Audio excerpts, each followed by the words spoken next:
what's happening here that's not happening anyplace else? I mean, the competitive level starts at 4 years old. Classic rivalry. Hall of Fame type coaches, great personalities. All three schools, though, they changed the game of college football. Florida State Seminole, Miami Hurricanes, Florida Gators. You want to dominate your opponents and you want to get stoned, make sure that you roll up. That's the thing, though. We lie. It's the roll up. It's the vibes. Another beautiful day in the Sunshine State, and I'm kicking in with the illest. Larry on CJ, what it do? Oh man, life is good, man. You know what I mean? Another day to be great. You know, on the mission to success, man. Happy to be here with my guys. We trying to take this thing up the next level for you guys. Y'all really gonna get to see. It's not gonna be all talk, man. You're gonna see a lot of action in place soon. So excited about that, man. Happy to be here today, man. How's it going, C? Pretty good, bro. Just recovering a little bit, man. Had a long week last week, dog. Spring break, but that shit wasn't no damn break, dog. That shit was work. A lot of work. Throwing a party for the lady and all that. It was a lot of work, dog. It's a break for the kids, bro. Right, exactly. Ain't no break for the adults. I gotta get it cracking when I get up off of here. So I went to work or whatever. I was like, man, how was your break? You know, 'cause I was out for the whole damn week. How was your break and stuff and shit? It wasn't no damn break, man. It was work. Shout out to that, man. Y'all boys decked out in the polo and Tommy. Looking like me in middle school, dog. Look at that. Yeah, well, I ain't had this shit in middle school. That was my go-to repertoire right there, man.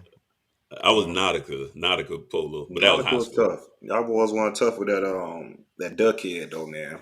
Oh, Duckhead was elementary for me. Yeah, Duckhead was elementary. Yeah. If it was elementary for Larry and CJ, you weren't born yet, bro. Upper elementary for Larry, I guess it was preschool. Yeah, daycare then for me. Yeah. I remember when they first shot the duck tail shirt. Had the little tail pointing up out the water. Yeah, man. Yeah, that was the brand, I guess. It seemed like a good idea at the time. Yeah. Shout out to the upgrades that Larry Young would talk about. We had CJ was just talking pre-show. I just dropped a clip of some visuals that my man Lion, our media guy, clipped up. We supposed to get together this weekend and do some video shooting for the new website that we dropping. Got a lot of new changes on the way.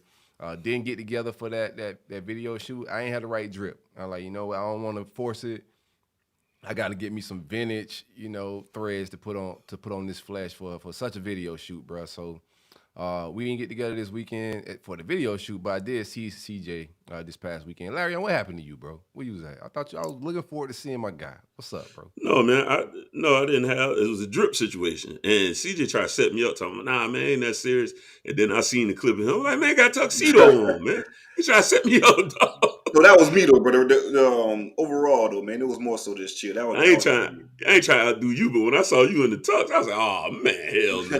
Because I started to just like hit the polo store and just get like a just polo and some slacks or something. I was like, one of my suits need repair.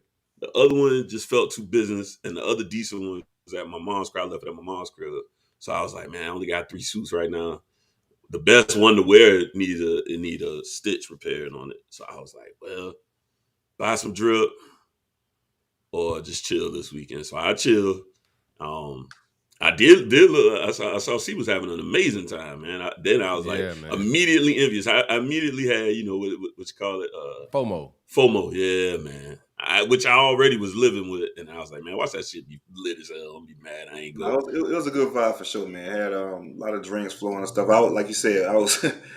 That tequila was flowing a little too heavy at that point in time, dog. I was just moving so much, trying to do shit. So that was I was finally able to enjoy myself, you know what I'm saying, vibe a little bit. And then shout. I want to give a shout out, man. Oh, 1 second, I'm sorry. No, you good. Hey, mic check. Listeners, let me know if y'all hear me well enough right now. How do I sound? Mic check. Y'all let me know if the sound's off. I just hit. It just be live. Because I never hear it. Like, I've heard it, some people say it when I was live, but when on the playback, it sounds great. I just want to make sure, bro. I noticed it last show, and I made a tweak and a difference. You said. Yeah, thumbs up. We sound good. But, man, it was a blessing being in the building with CJ and his fam this past weekend. Me and the wife drove out there. It was in Haines City. Great vibes, man. DJ Josue was there doing That's what he another had to thing, do. though. I want to give a shout out to DJ. Man, if you in the Tampa area, the Polk County area, Orlando area, dawg, you got to book him, man. He set the vibes, man. Real dope. He really did his thing. It's so many people that hit me up after the fact. Man, who was the DJ? Man? He did his thing in regards to the vibes and stuff. So I want to give him his love. He definitely set the tone for sure. Man, Josue been DJing with me since we started tailgating, man. We started doing live events, man. Just been down, but I watched him grow. But he gonna set the vibe. He's the vibes coordinator. That's I know that's what you call. I couldn't remember the vibes coordinator. Yeah, vibes He definitely set the vibes. I told him about the type of music, and he ain't disappointed at all, man. Bro, for sure. when we was doing the live shows in the Kush House, like the ambiance before then, bro, he gonna have everybody in a zone. Facts. He know what songs to play. Yeah, by the time he get rolling, like, damn, we gotta do a show too, because he. yeah. But I had a good time, man. I appreciate you coming, dog, for sure. That's one thing I do want to say, man. Even though you didn't make it, Larry, on if you would have, dog, just you, Lion, I appreciate all y'all boys putting up, man. It definitely means a lot for sure. Nah, man, it's blessings, bro. I like celebrating with people in those moments, man. It's just inspiring. Watching you move around with your family, you know what I'm saying? It's just dope. It's blessings being around that environment. So we thoroughly enjoyed ourselves. Got me a Red Bull on the ride back, and I was good. But my dog was in full-fledged shooting video mode, man. Like, I had a good time, man. Blessings. Yeah, the videographer there, you might well. Right. Man. Yeah. Trick set the stage for sure, man. For sure. And people don't talk about enough. Trick did his thing in that in that Nan song, but Trina, dog. Trina was Trick ass, man. And that's tough to do because Trick really he snapped in his verse, man. But Trina, she had the hardest verse in that song, man. No lie, man. That set the stage for sure. Already. A classic. Yeah, it was. We got. I didn't get into the crazy amount, man. It was St. Patty's, and Savannah's usually like crazy. Actually, Conor McGregor was down there. He made the news and all. He said he had to come check the city out. Yeah, he was out there with the people, man. He was just walking around, had his little van wrapped with his whiskey on it. He was stepping out, talking to people and everything. Trevor Lawrence was down there. So yeah, you know, that's how I usually go in Savannah, kind of big. But I stayed here in Melbourne. Watch out for QB1, man. Make sure you all right. Oh yeah. He good in the city, man. He good. He close enough to home. He was at my people bar, matter of fact. Shout out Joe Lynn, man. He was down there chilling. Little dive bar, man. You know, I was like, all right, cool, Trev, kick with the people. Too tall for this motherfucker, but the head touching the ceiling. But yeah. He getting himself around because Savannah's about 2 hours from Jacksonville. Yeah, about a solid 2. And but I don't have to ride to Savannah, man. It ain't a whole lot to do in Jacksonville. Right, that's what it's. That's why I said your radius a little bit. So I kicked it here in Melbourne. They had like a pretty good St. Patty's celebration going on around here. Matter of fact, yeah, because JJ, I saw the cut you, but JJ, he was out there too. Yeah, he was at the story. Yeah, he was out there. JJ be living because he was supposed to pull up to the party. We said he might be pulling up to Savannah that weekend as well. So he'll let me know. And sure enough, you said that, and he was up there vibing for St. Patty's. So that's, it goes up, man. It goes up in Savannah, but Melbourne was cool. They had a concert and all out there. The headliner was Collie Buds. So that was pretty cool. Hung out. I've seen Buzz live. It's a vibe. Yeah, it was a very cool vibe, man. A lot of reefer in the air. For sure. Nobody bothering you, you know. Yeah. Nice. So I had a good time, man. Scenery was nice. Elite talent out in the streets. Everything's good, man. Yeah. Shout out to my man. Dan had tweeted last week on St. Patrick's Day. It's a bad day to be a green beer. And that's usually the vibe of St. Patrick's Day. Yeah, you ain't lying. It's over for you, buddy. Yes, sir, man. Got something for your ass. Yes, sir. All right, before we get started, we got a big show lined up. A lot of we're all back into spring football mode off of spring break. So a lot of spring updates, coaching moves, and also recruiting. But be sure to visit takeavaycay.com. Use coupon code ROLLUP for 15% off of gummies. The flavors of pomegranate, blue raspberry, watermelon, and kiwi. They have vapes in the flavor of Blue Dream, Straw Nana, Bubblegum OG, and Cherry Pie. All of this is federally legal to your mailbox. Jump out, boys. Nobody gonna pull up on you with no fine. None of that, man. You safe. discreet packaging to your mailbox. And also, if you're not into any THC, they have sleeping gummies, which is derived of all natural botanicals,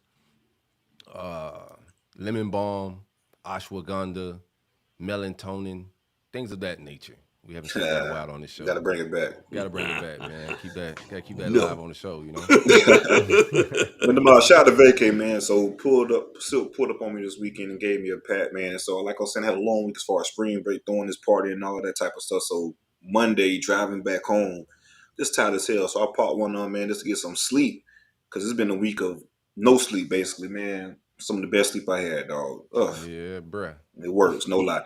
So if you want to get some Z's in and you have a hard time sleeping for whatever reason, that VayCay will take care of it. I promise you, boy. Ain't gonna be no fighting your sleep with that. You go be out of there. You go feel like a chimp that next morning as well. That's facts, man. Like I said, coupon code roll up at checkout for 15% off. As you can see too, I don't smoke on the show no more, bro. So I popped me a gummy right before the show and cruise on out. But I don't put no more kush up in the air on the show, just for focus factors. Ain't nothing wrong with the kush, but just one less thing for me to be focused on and be locked into the show and whatnot. Trying to get better at this shit. Wrong with that, Phil. We all at with it, man. Y'all want to talk camp first? Let's talk some camp first. I'll go Gators. Fellas, let me knock out everything at once. I just got a call. My son battles asthma. Got a call from school saying he got having a little asthma issues, need his treatment. If you're watching the visuals, you're watching live, you see I was a little kind of pissed off and frustrated earlier when I got a phone call, because we talked about this earlier about taking your medicine to school this morning. He forgot it at home, so that got me upset a little bit. It's all good though. It's all good. Get in your bag first, then.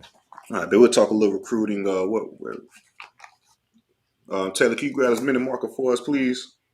I can't see it on the 15:25. Okay, bet. All right, we want to get some recruiting talk. A lot of buzz this week for FSU. They're starting to crank things back up with spring break over for the college side. But like Silk said, his kids are on spring break this week. So just throughout the state of Florida, there's going to be a lot of action as far as visits. Kids going on campuses and things like that, taking their tours, Miami, Florida State, all throughout, because they're on break and they have that time, right? So one of the kids that I want to talk about, and I don't really talk about too many 2025 kids unless they're like that. So I want to mention Armando Blunt, number 3 player in the 2025 class.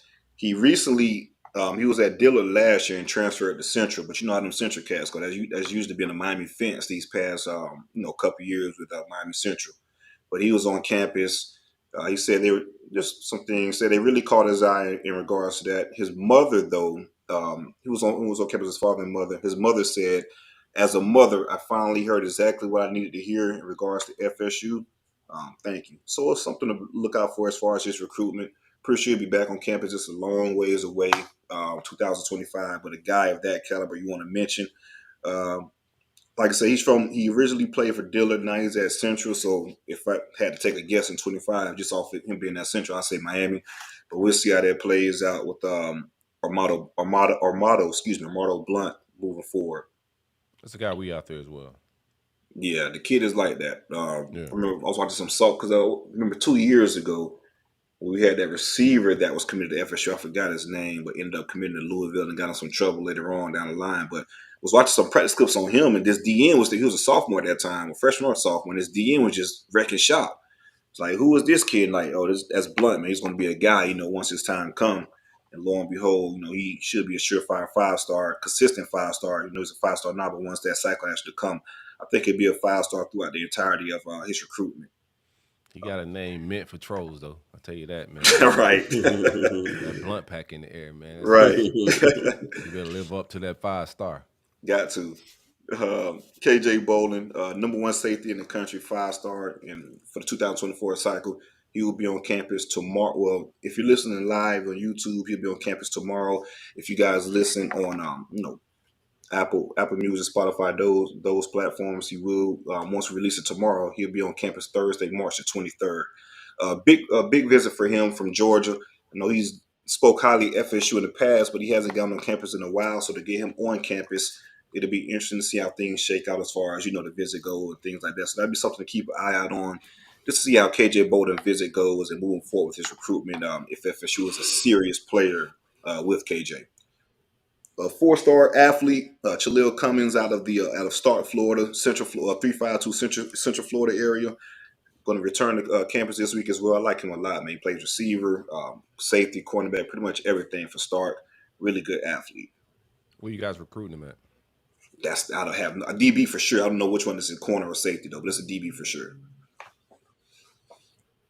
Jamari Howard, 4-star cornerback out of Miami, 6'2", 275, Michigan State commit. I think he's on spring break as well, making his rounds through Tallahassee. I think he's on Florida campus as well yesterday. Right. So I like him a lot, man. Really long corner. We'll see how this plays out as far as his visit. I know he's been talking about FSU a lot and been wearing some, like at camp, just, kids wear like gloves and sleeves. So we'll see how that plays out. But I do like him a lot. If we could pair him with Charles Lester or even get serious within his recruitment, that'd be dope. But I do want to say this. I want to say this with certainty. I don't think he sticks with that Michigan State commitment. I don't think that happens. Go ahead and let that go, bro. Man, talking about start looking around. Yeah, for real. Yeah, you got to look at Detroit for a corner or something, bro. You ain't coming down. You ain't coming down and get no elite DBs. I don't know what your NIL package. I don't know if you got a Ruiz up there or something like that. Better do some of that Motor City, bro, for sure. You better tap into Ford or something, bro. Because you talk them up, bro. I ain't seen Ruiz in about 5-6 days, man. He gonna pop the day watch. So go ahead. He ain't tweeted in that long? I ain't seen him. Yeah, Fed's calling. Fed's calling, man. But I do. I got something. This is off topic as far as recruitment. I'm pretty much done with the recruiting process in regards to this week's news. Rather, got some new upcoming stuff for next week. But this is pretty interesting as far as Battles In. The Battles In Collective, they're announcing spring practice donor match program from March the 15th to April the 15th. Anybody who donates and things like that, they have a donor that's going to match up to $500,000. So I think that's pretty cool as well. There are also anybody who donates and joins Battles In, they get like a 247 free subscription as well. So I think they're pretty serious as far as the collectives and trying to get these players paid. And I know we just had that bill passed in Florida to where the university itself can get involved within these deals. So I think that's going to be good as well. So shout out to Battles In. They've been really proactive in regard, and Battles In been a thing for probably 4 months or so, man, and they've made a lot of headway in regards to making sure the athletes are getting their fair share as far as compensation for the NIL packages.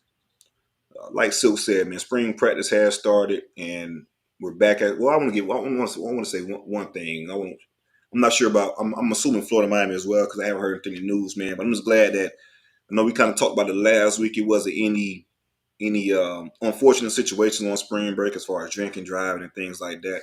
So I do want to give kudos and happy for that for all three programs. We didn't have anything serious come out of spring break because you guys know, man, spring break it can be crazy times, and we had even though it wasn't any drinking and driving related, but we had an injury last year during spring break from one of our top receivers in Winston Wright. So happy to announce that. In Miami, just spring break. That shit's crazy in South Beach, bro. Oh my god, it was crazy, insane, dog. Like man, violence, insane violence, man. It was a video, and the kid was arrested. Man, I don't know if you guys seen that video or not, but dude on South Beach, I think the kid was from Fort Lauderdale, and not just walked up on the dude and shot him like 5 or 6 times, killed him cold, and then just the tourists, man. It was one car, people jumping on the guy's car and just causing damage to the car. That's not how to act when you go places, man. That's the reason why we don't have Black Cars reunion in Daytona anymore. That's the reason why we don't have Panama City anymore. Freaknik pretty much died down. South Beach, I guess it's starting to come back, but it was dead for a second because we go to these places and just go crazy, man. It'd be good stuff going, and then it gets ruined by stupidity, man. So that liquor be whooping their ass, man. Just get on that sauce and just turn into a different demon. That liquor turned me into Trick last weekend, so I know exactly. I'm glad that no matter what I drink, bro, I'm the same kind of just happy drunk, bro. Y'all motherfuckers get out here and just want to fight, and it don't make no sense, man. That shit is crazy. Alcohol had CJ do the greatest demonstration for the ASL community of a Trick Daddy song. If I couldn't hear, and I was exactly what was going on, right? What record is that? Like, I want to know what's on that here. because that young man is demonstrating the hell out of that song, bro. You did it bad, bro. That was my bad with that trick shit. Let's talk about practice a little bit, man. I had some people that was at practice yesterday for the entirety of practice. Shaheem Brown, the safety, he stood out in practice. He was making plays left and right. He had a really good day. Jared Verse, no surprise, but he had a great day as well. He couldn't be stopped at all. Did what he wanted to against the offensive line. Bless Harris was like the only offensive tackle to kind of hold his own, against Jared Verse. So that's a good thing to get Bless Harris back. As FSU fans know, he was supposed to be a starting right tackle last season, but he got injured the first game against Duquesne with an arm injury. So to have him back in the fold is pretty good as well. I'm not sure if he'll start this year, but to have him back competing is really dope for that right tackle spot. Fisk, the defensive tackle we got from Western Michigan, he was in pass. He was in the green jersey, but it's good to have him in pass. He's recovering from the shoulder surgery that he had in this all season after the Middle Tennessee. So I'm thinking about my guy from Middle Tennessee, Western Michigan. My bad. And it was a video of film. FSU fans, like every practice, Mike Norvell kind of races the D line. Saw the Robert Cooper. He was pretty much whooping Coop ass every damn, big Coop whooping his ass every day, man. But it's a different type of D tackles out there now, man. I don't think I've seen Mike win the race yet, man. And Fisk had won the race last week, so that's a good thing. Darryl Jackson and Joshua Farmer, they continue to press during spring practice. Those guys are going to get a lot of snaps. I know they played together in high school, but they're definitely going to be playing together on the college level for sure. They're getting a lot of snaps. I think the top four rotation for the defensive tackles will probably be those two, along with Fisk and Fabo. Yes, sir. I think that'd be the top four rotation as far as the defensive tackles. KJ Kirkland, another guy I mentioned prior, man, as a true freshman, he just doesn't look like a true freshman. The kid, really good kid out of Jacksonville range, big kid, physical. I think he's going to play this year. I think he's going to be in the rotation at safety. I think he's going to be one of those guys in the future. But this year, I don't think he redshirt. Special teams for sure. I can see him getting some snaps up and mop-up duties and then probably progress throughout the season to where he actually gets some meaningful snaps in, big-time games. Vandrevius Jacobs, I was impressed with him that first practice I went to, and he's still making a lot of plays at FSU. Explosive guy. Mike is real high on him. Mike gave some thoughts on him, said that, we were really high on him in the recruiting process. He led the state in touchdowns with 20 last year. And so far from what we've seen, he's exactly what we thought he'd be. So I think with Michael Pittman being injured, I could see possibly him getting some chances as the main punt returner along with him and Winston Wright. But he could get some actual consistent snaps at receiver too. I know we have a stacked receiver room, but the kid is playing ball, man. I wouldn't be surprised if he finds his way into the rotation at some point during the season. Quintarius Jones, 3-star kid out of Mississippi. He was a really low-rated kid out of Mississippi. He had a great day yesterday, man. And just looking at the practice, that I went to, he stood out a couple times just from a size standpoint, right? 6'2", 200 pounds, looks like a P5 player already. He's on a couple months on campus. So I think he's going to be I don't think he plays this year, but when his time comes, I think it's going to be a really good get. And he does fit the bill as a P5 player. I know FSU was one of his first offers, and he had some low-hanging P5 offers, like I think Mississippi State and a couple others. But I think this kid is a surefire P5 player that did a pretty good job in the scouting department with Jones. He looks the part. He looks like a really good player. I don't say good player because he hasn't shown that just yet. He looks like he fits. Look like he belongs. Yeah, usually those guys like that play special teams. They freshman year, so you see a lot of freshmen that are on special playing teams. special teams. That means the staff is pretty high on them. They show some stuff, and those kids, they're going to be some players in the future. And I think I told you guys. I forgot who we had a conversation with. We was talking about making the bus and stuff like that. And the first people that made the bus is special teams. Like that's the first when it comes to travel squad. Special teams is first. It's just that important. So I think he'll definitely be a player on special teams. Him and KJ Kirkland, those are the two freshman DBs so far that enrolled early. I think they'll be on the travel squad and making some plays on special teams. We'll see how when Conrad Hussey comes in and when Edwin Joseph, those guys come in over the summer, how they mesh with the team. But the guys that enrolled early, those two defensive backs, I think they won't redshirt for sure. I think they'll find their way on the field at some point in 2023. That's all I got, fellas. Let me get up out of here and get this kid his medicine, man. All right, man, bro. take care of business, man. Take care All of right, business. fellas. We'll hold it down, man. I'll harass Larry. All right, y'all boys don't be lying too much now. Shit. Nobody get Well, my shit off, bro. you've given the reins up now. All right, fellas. All right, man. All right, man. Have a good one. Hey, y'all, be sure to pound that like button. Pound that like button. Super chat is still available. If y'all have any Florida State questions, we'll answer to the best of our abilities with CJ. Have an emergency, but pound that like button. Subscribe if you haven't subscribed. Tell a friend to tell a friend. Follow us on absolutely every platform as well. Instagram, we keep the story moving. As far as our IG story, we keep the reels popping.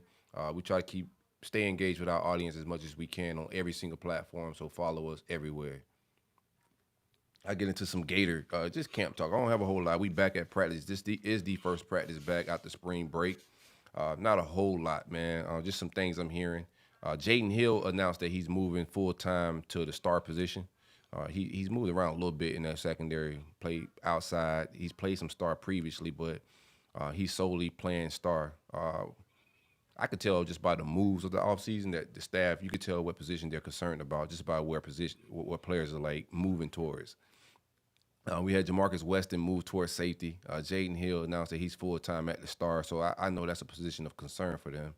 And I also expect them to go find a safety and maybe a star in the portal in this after this post-spring transfer portal window. But right now, Jaden Hill has played okay. He's had an okay career so far. I don't think he's physically built to play in the SEC. He's on the slender side. I think he could go play in the ACC or some other conferences, maybe Conference USA, Pac-12, and be a bona fide starter. But I don't think he's fit to be a star in that position. We need somebody. We haven't had a for sure star since Chauncey Gardner left. We just got to find somebody. Wouldn't mind seeing one of the freshmen get a shot there with Denson, Sharif Denson out of Jacksonville, or even I'm trying to think who else we on the roster right now that could probably fit the bill. But we're trying to solidify safety as well. Kamari Wilson came out a 5-star, but not a whole lot of reps there. Miguel Mitchell, there's a lot of hype about how explosive he is, how fast he is, but not a whole lot on film or reps there. So safety and stars is going to be a position that I'm just watching throughout spring, and we're going to need some help to come through the transfer portal for some older help. We got some young guys, but I don't think they're ready. Quarterback, there's really no battle at quarterback. I'm hearing Graham Mertz and Jack Miller are the top two guys, but it's Graham Mertz's job to lose. I hope we're going to get a quarterback in the transfer portal window. I'm hearing that's a thing. There's a lot of quarterback battles around the country to follow.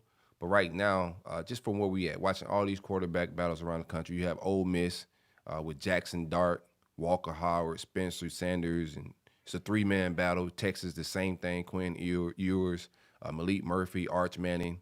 Bama has Jalen Milroe, Ty Simpson. After losing a quarterback like Anthony Richardson, I just don't think it's a comfortable position to be just handing the job to Graham Mertz.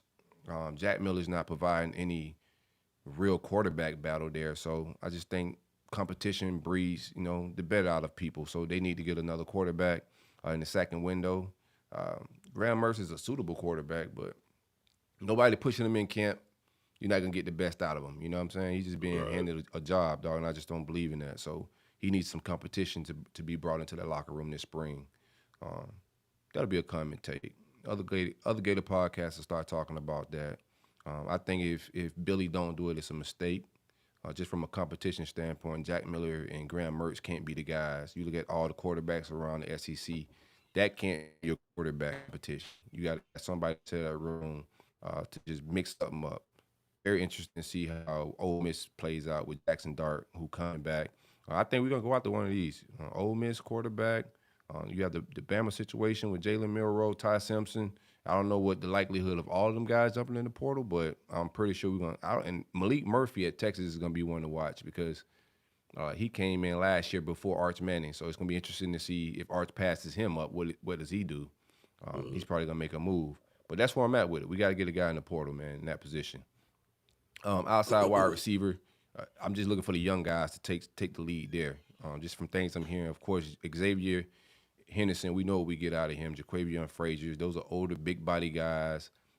These quarterbacks are average. They're not anything spectacular. So we're gonna need receivers that can separate to make these guys better. And I think Andy Jean and Caleb Douglas have the ability to do that. And I hope they, I'm expecting them to climb the depth chart and take some snaps away, if not the starting job, away from the older guys, Xavier Henderson and Jaquavion Fraziers. Michael Mazuka is everything advertised coming out of Baylor, leader. I'm hearing that his presence on the offensive line is just as good as Osiris Torrance last year. I'm not saying that they have the same makeup, they're gonna have the same type of season. They're both gonna be first round draft picks, but they're saying his effect as a leader in understanding blocking schemes, adapting quick, very similar. Run game is going to be powerful, bro. We're going to have to bank on it. Obviously, teams going to load the box. So we're going to need wide receivers, like I said, to be able to win one-on-ones and make some things happen on the outside, because our run game is going to be the strength of the team, and teams are definitely going to load the box on us. Pause.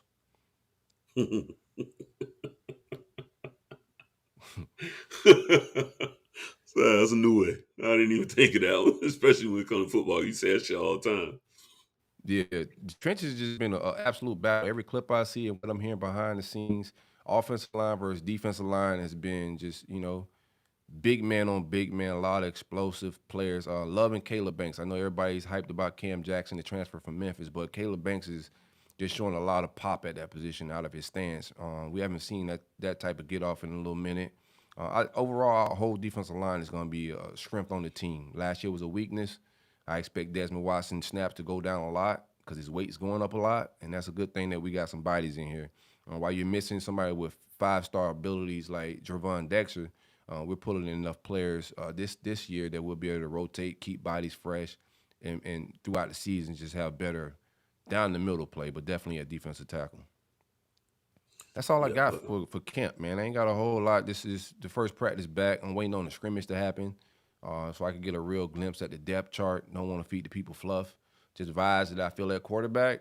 I'm feeling like we need some competition there. You know what I'm saying? I think like Graham Mertz is good enough to get us 7-8 games. But I said this on Stadium Miguel, and I'm gonna say it again on here. Billy's playing like his third year in Lagway getting on campus is the move. Players like that change coaches' careers. Jameis Winston changed Jimbo Fisher's career. Tim Tebow changed Urban Meyer's career. Quarterbacks coming in like that could change a coach's trajectory, and I think you got to get you 8-9 wins. And then when the young boy get on campus, I think he's going to be the type of guy, as we're seeing, he's special. He's going to play as a true freshman, and things will change from there. The skill position is already being recruited at a high level. So when Lagway get on campus, he's going to have toys to play with. Have an offensive line. He's going to have defensive trenches. He's going to have the talent there to be able to win. You just got to get to year 3. Going below 500, it's going to just be good vibes. Your seat's going to be too hot with Lagway. So I think he needs to get him 7-8 wins, over 500 at worst. So you got to be over 500 just to keep that seat warm and not scorching hot. It's a blazer. Yeah, they don't give you much time these days, man. He's just crazy. They don't give him enough time to get Lagway on campus. They ain't crazy, right? Oh, they don't give him to the end. You got somebody like that. Right. Yeah. That's just smart money. I mean, you don't want to just be paying people to keep firing them either. Right. We already spoke on it several times. The pool is small, but if Lagway is as advertised and turns out to be, a top-notch collegiate player, like you said, it could change the trajectory of the program in general. Couple of spring notes from us. Just got back. Thing. My last thing. No, this is on me. More my mistake than yours. When players start moving like that, position, especially later on in their careers, the next move is probably the transfer portal. So Jaden Hill, no slight to him, but if he's moving a position, also that's solidified too. I think that outside corner spot is kind of deep and solidified. So if Jaden Hill wants to get on the field, he's probably gonna go to the open spot. But if that don't work out, then he's probably gonna hit the portal. Same thing with Jamarcus Weston, that move from wide receiver to safety. If he don't move up the depth chart pretty fast in this offseason at safety, he's likely to hit the portal and find somewhere he could play. That's all I got, bro. All good. Yeah, I mean, that's the name of the game. Everybody want to get them snaps in, man. Get that tape and hopefully get to that next level. Ain't that many jobs there, man. Bro. You need tape to get drafted. They gonna call you without no tape. That's a fact. We'll get to that in a little bit because there's some guys that got a lot of tape and they trying to come back and pull up the pro days and all. God, dog, y'all boy, get out the way, man. But anyways, Boys ain't trying to really go do that CDL class. But you've been in the league, man. Move. Hey, man, I just think that's crazy. Couple of notes, like I said, we just getting back into not not a whole lot of new action, but a few names returning back out to Green Tree were Jacob Lichtenstein. He was in a non-contact red jersey, as well as freshman tight end Riley Williams. But they were out there, and as well as Michael Redding III, also in a non-contact. And Akeem Mesidor, he was back, and he was a full participant. So that was good to see. He's probably our best defensive line player.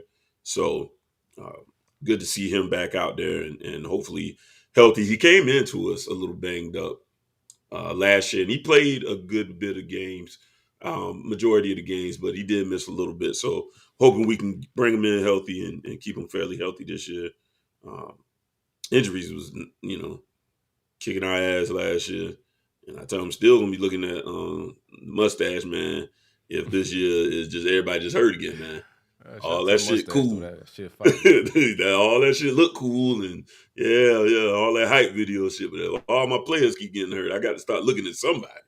I learned, this is my lesson, and it's like I learned from cause we had, what's my man named the last regime?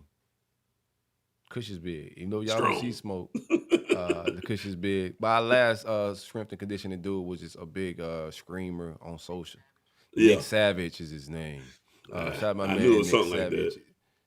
Yeah, but I want my strength and conditioning guy low key. I don't need the big mustaches and all in the video. Big injuries, big mustache, big injuries. Hey man, what is you teaching? Everybody hurt. Grooming techniques. Yeah, you want your shit to curl like this in the corner. You got to use some beeswax. That's exactly what you got to use. All right. Anyway, back to football. Back to the serious business of football. Not a lot of shakeup so far as rotations and teams. I think the most interesting look was the second team offensive line. Mainly because Okunlola is out at second team left tackle, Lawrence Seymour left guard, Ryan Rodriguez is at center, Logan Sagapalu is at right guard. But the biggest surprise to me was Michael McLaughlin.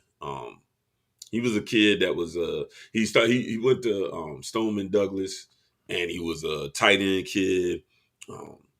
But he kind of looked to project that his frame was going to get a lot bigger. So he's a big, big kid. But when he got out there last year, man, and we was playing Pitt, that boy was getting abused, man. I started to call the people on him. So to see him elevate, hopefully this is a good sign of development and coaching, because he was just, and I wasn't even not even just pick on him. It was just when you play in Pitt, typically you playing a lot of grown men. These are a lot of guys. They get a lot of South Florida guys too that may be a little underrated, and they take those guys in 3 to 4 years and turn them into NFL prospects. I think he was going to get Cansey a lot, man, and he was just getting his ass whooped. So good on him if this is a sign of the future, and also good for the staff to say they can take a kid like that I watched look just really out of place and elevate his game. Not getting blown by this fall, man. If he's whiffing, then it'll be bruh, it was embarrassing. I felt bad for him. I don't want him to have to look at that tape. I was like, oof. If I notice you that much at O-line, is not good in the game. I shouldn't notice you that much in the live game. I just want to see your man cut his arms and legs off this fall if the O-line ain't you gotta have a caterpillar coach. He'll be looking like that pirate dude on Family Guy with 4 pegs. Yeah. 2 pegs for arms and 2 peg legs. No doubt. Yeah, that was a crazy thing to say, and it was so funny. I was like, "Ooh, boy, you went out on a limb," and that O line was not too nifty. Now he's gonna have no limbs. Yeah, now you running around. Yeah, now you running around with all your legs and arms, like you said you was not gonna have. I mean, I can't trust you. Little shake up at linebacker, nothing major. Francisco Maui Go is still on first team, but Keontra Smith moved up over Wesley Basaint. Let's see how that goes. I still think Wesley will end up securing that job by the time we actually get around the football. Anything else kind of interesting there? Skinner still second team tight end. Not really surprised because they really like the Cam McCormick guy. He's 25, I think. So he should be, a better college player than Jaleel. But Jaleel's got a lot of upside. He still, to my understanding, still needs to put a little weight on. And of course, he did have some situations where I just felt like he had a case of the dropsies. So he got to secure the hands a little bit. Not terribly mad at that. I just want to see him step it up another level. I'm sure he good. Could flex out like a Kyle Pitts? Is that an option? I would imagine, yeah. I mean, he's an athletic kid. I definitely think there'll be packages where we'll see him. Yeah, we'll see him flexed out of the line. But he got to catch that ball too. And that's where my bigger concern really is I'm not overly concerned about him like necessarily getting the mass. It's just, for the collegiate game, I'm looking at it more for durability, making sure you be able to take some of the hits out there. But I think athletically, yeah, I think you can flex him outside. But when he did get his opportunity, I saw him in games take nice little catches and get some yak, and I seen him hit him right in the palms and he dropping it. It's just like, man, we can't have that. Tight end's got to be the best hands on the team, man. You're gonna be the safety valve for your quarterbacks usually. So you need to make sure that when he look to you, he knows it's a catch. So I'd like to see him step up in that regard. Outside of that, nothing real, no other real major shakeups, no real major surprises right now. I'd say early on, I would still say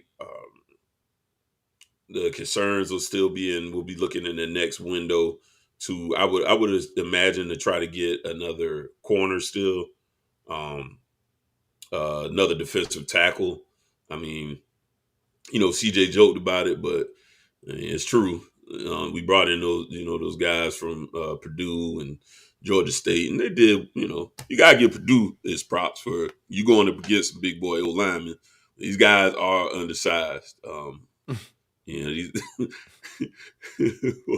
boys are 6'1", man. So they're a little on the shorter side, man. That ain't funny, man, but it's funny. That's hilarious, man. Like, yo, bro. Yeah, 6'6", but I'm also not an offensive lineman. Right. Yeah. You're not D tackle, Right. And I know like Mario's had Armstead and I always blank on cuz name. He left us because both of them played for the Niners, but he's had those 6'7" interior defensive tackles that could really wreak havoc. And so I know he know this ain't the vibes really, but it's like, well, we gotta get some bodies in the room. You might as well stack them two boys on top of each other. By all accounts. If I'm 6'1" in the defensive tackle and I'm at University of Miami, I'm living my best life and my dreams. My dreams are man. Absolutely. above my ceiling. Absolutely. Now get their ass out the way and give me some 6'5" dudes, man, 6'4" dudes to take up some wingspan and hold that middle up. Especially as far as the Russian defense. Go ahead. You think that's more important moves y'all make this offseason? Yeah, if absolutely if available. I mean, Daryl Jackson was a huge loss for us. I knew it coming up when the buzz was getting out there that he'd probably be going back to Florida State, or going to Florida State, heading back home.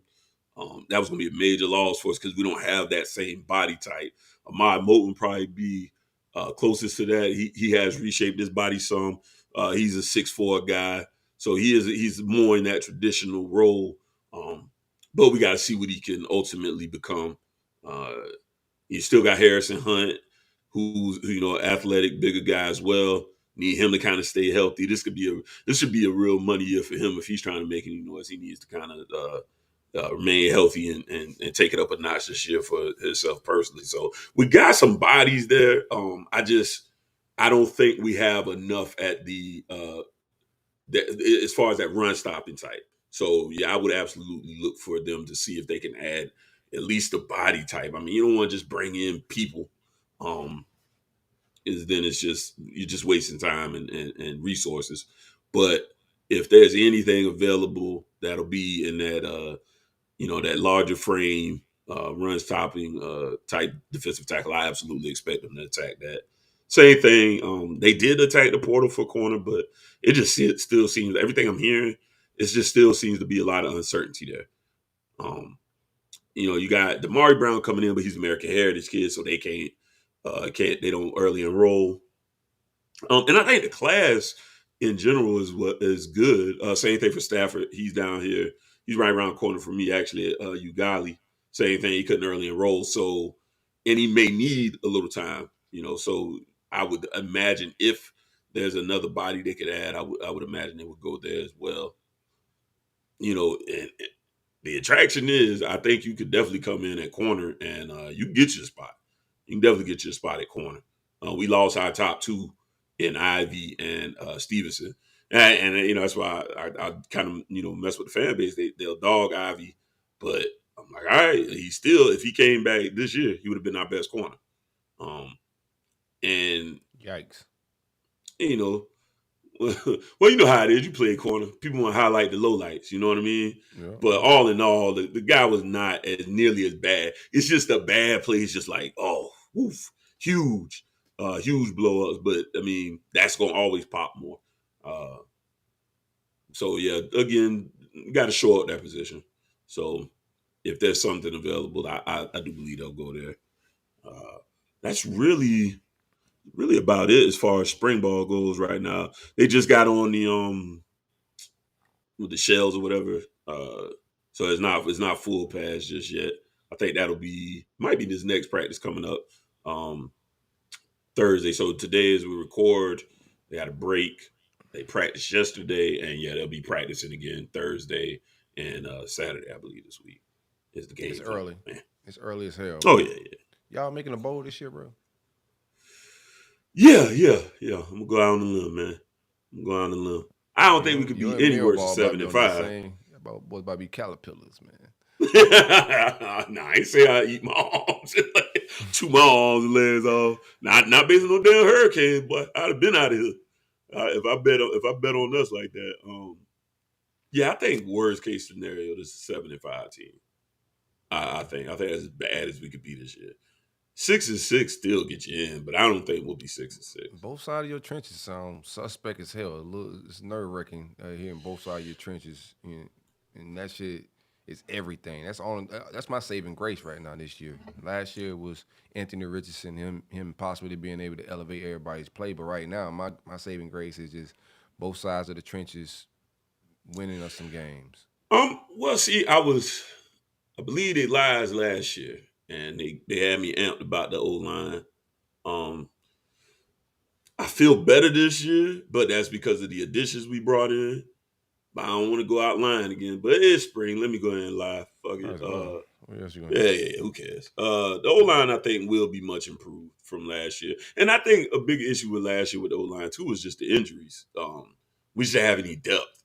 If we would have had what ideally our starting five for the majority of the season, I think it would have been a much better group. But Zion being out all year, I still haven't heard no word on him out there at all. Even just like in a brace on the sidelines. Now that I think about it, is he alive? Yeah, he's out here somewhere. Yeah, brother, the brother's still kicking. We ain't gonna kill him. Did he put any tweets out? Have not seen one tweet. But I think he's still somewhere around the campus.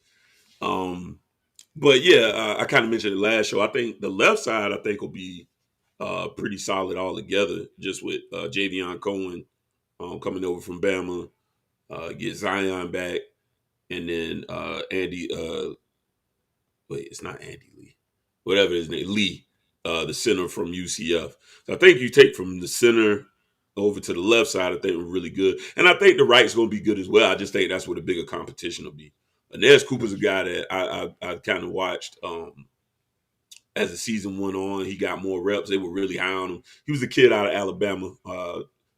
He had he didn't have like a ton of big time offers or whatever, but I think they did a good job evaluating that kid. He seems real mean, nasty, engages and finishes. So I really like him at right guard. I think he will probably lock down the right guard spot. And then I don't know if Maui Gola holds on to it, but I mean, he's a 5-star kid. He already has, they've already praised his technique and body type to be ready to play. So, usually I don't want to see no freshman starting, but a 5-star kid, hey, if he's ready, he's ready. Let him get out there and do his thing. So we'll see. I think the right side is where it gets a little more murky because Jalen Rivers is still one of our better players, and he's been starting at left tackle in Zion's absence. So it's kind of hard for me to imagine a situation where Jalen Rivers isn't in the starting lineup, but could be, or unless Zion don't come back and he stays at left. Because now that I just said that, I really have realized I haven't heard one thing about Zion. So if anybody knows anything, man, tell him Larry looking for him. Right. Just make sure he's okay. Unfootball related, just make sure the brother's all right out there, man. Yeah. Make sure he's still. And then the defensive trenches, I think we got some bodies there. Not too concerned. Like I say, just I don't want to get too banged up on them little fellas coming in, man. But they pass rushers. They're going to be my NASCAR package. Branson Dean and Thomas Gore, I think. Go-kart package.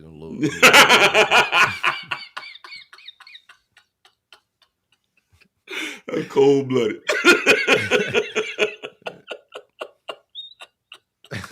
Cold-blooded. Go-kart package. That's funny as hell, bro. I don't want to laugh, but it's good. It's okay to laugh, man. Yeah. The go-kart package. I like that. We do got to talk about, I didn't talk about Benedict Hypolite being poached by Miami. He's going off the field staffer, going down to Miami in a similar role, which is it's definitely an intricate piece to our off the field staff. I thought highly of him. A great relationship guy when it pertains to South Florida. But he's going down to Miami. These guys don't stick around long, as we can see. But Miami's getting a good one with that move. Another coaching move was Corey Raymond got an extension all the way through January 2025. I spoke about on this show, I didn't think there was a possibility of him not coming back this season. I know he didn't like the way the McLean recruiting played out. He don't like NIL. Also wasn't a fan of the defense last year and Patrick Toney having say-so over the secondary with him being a safety guy. Now he has the whole room and all he's locked in through 2025. He's also probably one of the highest paid DB coaches in the league, in college, if not the highest. So that's keeping him from going to the league. Yeah. He got to be up there, man. Congratulations, Corey. Yeah, I was going to mention Benedict. Yeah, like you said, man, these boys pack their bags in a minute. Up the road, down the road. I won't be surprised he wear maroon next year. Yeah, this is like we've seen these guys in these similar roles, and they are beneficial. I don't want to make light of any of these guys moving around. I think Ben. I don't know if Ben goes. I think Ben's next move, because he's from South Florida, his next move is on the field type position. He's similar to Jamar Chaney. So I expect him to be on something like that. You know what I'm saying? Like on the field at a smaller university. That's his next move. Yeah, FIU, FAU. He's got good ties. Yeah. Now, I heard he was pretty intricate in the Andy Jean recruitment. So yeah, no doubt. Yeah, another because I mean that's something I think Mario definitely is working on as he, like I said, acclimates himself back into South Florida. He surrounds himself with guys with South Florida ties, like a Hippolyte, like your Tim Harris, and obviously DVD, and there's somebody else that I'm forgetting right now. Kevin Beard. So, it's definitely an effort of his to make sure that he could get some guys around him that can kind of ease his introduction back into some of these living rooms and these high schools, and have that trust already built in, because these guys are already members of the community that are well thought of and spoken highly of already. So good moves on his part. Welcome home, Benedict. Real quick before we get in, I'm gonna get recruiting talk. Be sure to visit State Farm. My man Alan Horne, AlanHorneInsurance.com. Visit the website or give him a call at 706-692-2888. He insures states of Florida, Georgia, Tennessee, and Alabama. If you need home, auto, life insurance, anything you may need insured, my man Alan is a Gator, a Floridian, and a part of the Big Three culture, man. Support him. Support your favorite podcast, man. They said, like Larry, I was gonna tell you, they say like a good neighbor, State Farm is there. You ever had a bad neighbor? Like everybody talk like that's a good like motto and shit, but you ever had a bad neighbor? Yes, I have. I stole his jersey. I hated that dude, bro. Nah, cause like I lived on the third floor in my apartment, and this dude was on the second floor. And on Sunday mornings, bro, I would hear techno beats just blaring. Like I'm like, bro, Sunday, what? 7 a.m. on a Sunday, boom, boom, boom, boom, disturbing me upstairs. So that means I know the person downstairs was dying. For sure. Yeah, he was just an asshole, man. I'm not good with that, because why I gotta come tell you, hey man, music's too loud. I'm not gonna do that. I'm probably just gonna swing on you. And so I'm usually not good with those type of confrontations. Because you're an adult, you know what you're doing. You live in an apartment, you're being rude. So if you're gonna be a dickhead, I could be one too. So one day I did go and check the mailbox, and they made a mistake, and it was a Team USA jersey in there, soccer jersey in there, and I took that and I sold it on Twitter. That's terrible, man. No, he's terrible. The hell with him. I didn't put it in my mailbox. I did not go in nobody's mailbox. They put it in mine. Right. I just knew whose on it was. Bad insurance is definitely like a bad neighbor. Yo, did you see that the one Michael B. Jordan Saturday Night Live sketch? It was a State Farm commercial. No, I missed it. Oh man, look here. He was the good neighbor, right? Like they had something going on, and the husband and wife was at the house, and Michael didn't leave, bro. The husband went to work. he came back. Mike still there, bro. Next thing you know, man. Yeah. Next thing you know, man, Mike out there playing catch with his kids, and they went to Sunday school together. He was like, at the end, the dude was like, all I wanted was good insurance. Yeah, check that one out, bro. Google that one. That was a funny ass skit. Yeah, he was a good neighbor that wouldn't leave. Ended up taking that man lady. CJ spoke, or Gator Talk, man. Just some quick Gator updates. CJ spoke about Jamari Howard. He visited Florida as well. He's on the tour. Very impressive physically kid. I don't want to get into all his recruiting and a lot of stuff CJ just said, but right now, Miami, Florida State, Alabama, Georgia, Texas A&M, and Oklahoma are players in his recruitment. Kid has like a 6'8" wingspan. He's 6'2", runs a 22.8, 200 meters. Very impressive kid. Was on our campus as well as Florida State. Like I said before, I don't expect him to stick to Mel in Michigan State. Jamonte Waller went from unranked to a national recruit. March 11th, he visited us. I didn't give you guys a visit update. His visit update, he spoke highly of Austin Armstrong, new DC, and his energy and coaching style.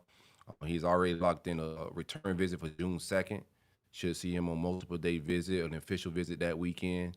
The staff see him as a jack edge rusher. He's versatile, could play several spots on the defensive line, but also that jack position is an edge stand-up rusher. Watch his recruitment. I think it's one that's going to blow up. Right now, it's the same likes of Florida, Florida State. You have South Carolina, a lot of those programs, but I expect the SEC to jump in his recruitment, more Georgia and Bama talk. Very impressive kid. number one edge rusher in the country of the 2024 class, Colin Simmons, is making an official return to Gainesville on April 13th. He'll be on the tour as well. A lot of these kids are on tour. They're going to see several campuses, so I want to make it look like University of Florida more special than anybody else right now. He's going to be checking out Arizona State, Texas, Texas A&M, USC on the West Coast, and also Colorado. So he should be making his rounds. Top kid, one of the best kids in the country. 2024 wide receiver Elijah Moore.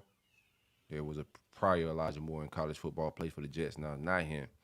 He dropped the top 10, which included Florida State, Maryland, Miami, Michigan, Ohio State, Oregon, Penn State, Texas A&M, and Wisconsin.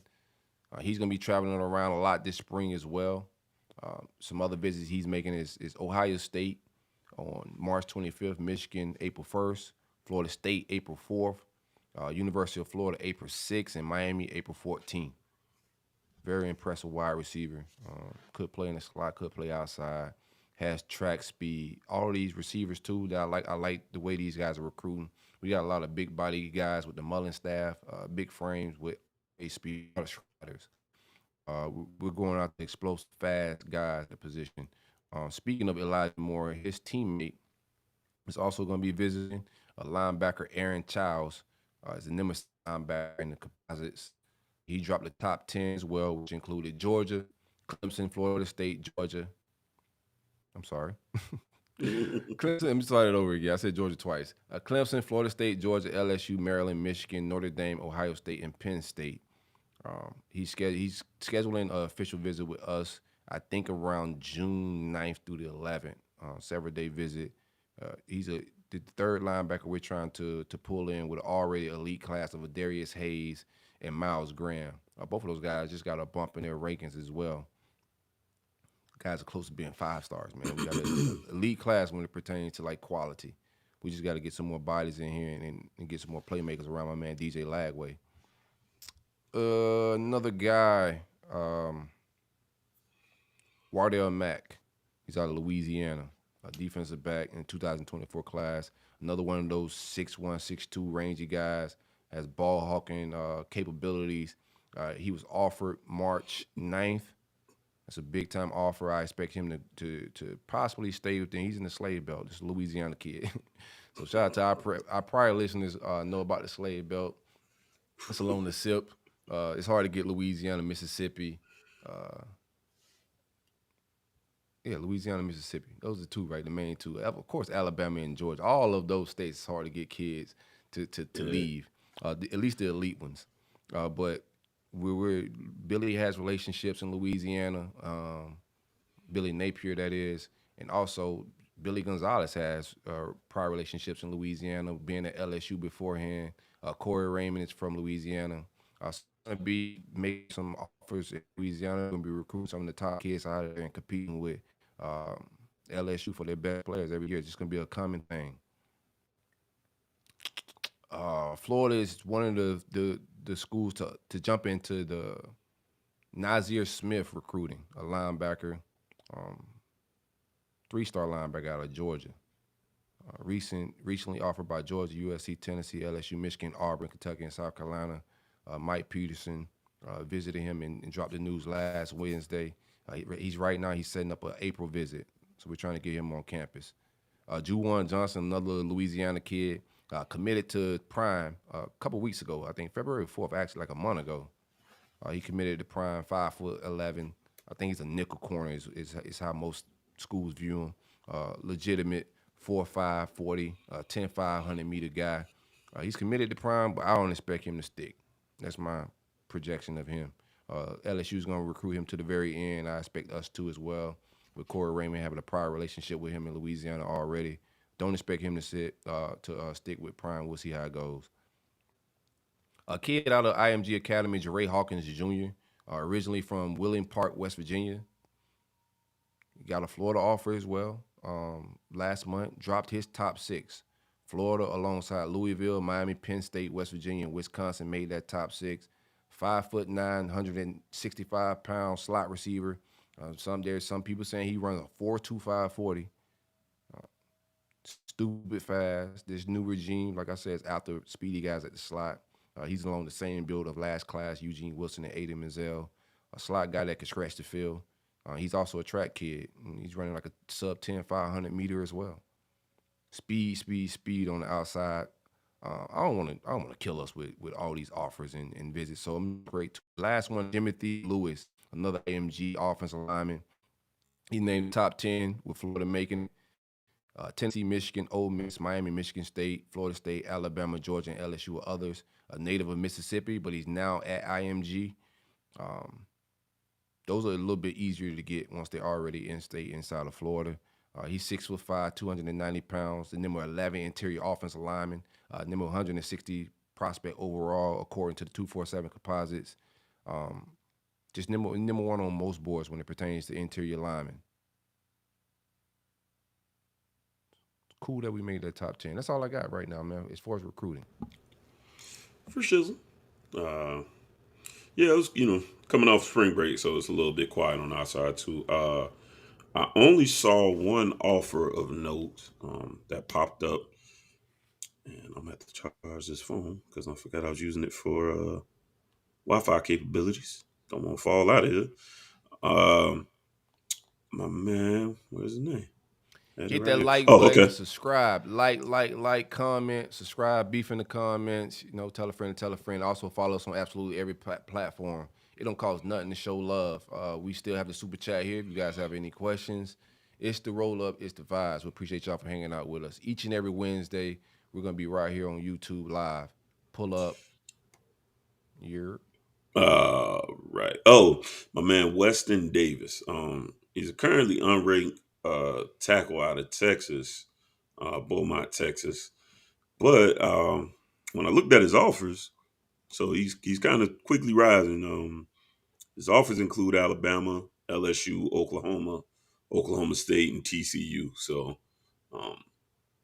clearly they ain't got a slouch list of offers. He's just unranked at the time, I'm sure. That's as of today, Wednesday the 21st or 22nd. I'm sorry. Maybe something changes in between that time. That was the only offer I saw of note that went out this week. Main thing going on right now, he says, with these spring practices back in swing, you're gonna have a lot of kids going around, like Silk alluded to, on tours or, but I still, I'm glad they're coming by. Okay, you could just stay on the bus if you really don't want to. Just sleep it off. Like I ain't messing with them people. Yeah. I ain't trying to even see them people over there. But you gotta be a crazy kid. Just like I'm just vibe on the bus. I know there's college girls everywhere, but I'm just gonna chill. Maybe you got homework to do, man. You might be like who's that safety for Florida State that went on to be a doctor? Myron Rowe. Yeah. He might be a Rowe kid, man. So ain't got time for all this other stuff. We had a few guys that already came through, and then a pretty big visit weekend lined up this weekend.